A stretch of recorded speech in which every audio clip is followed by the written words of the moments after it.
আজি প্ৰায় 18 দিনমান হৈছে ঘৰতে থকা আৰু ছোৱালীৰ দিনটো হৈছে আজি 24 দিন, যিহেতু 4 দিন হস্পিটেলত আছিলোঁ।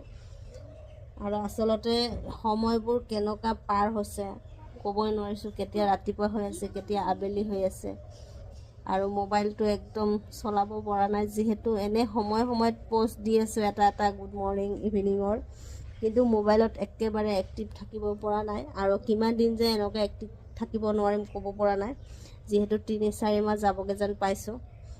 একদম মানে সময় নাই। মোবাইলটোতো চলাবলৈ বহুত সময় আছে, হয় নাই? চকু মেলি দিয়া, চকু মেলা।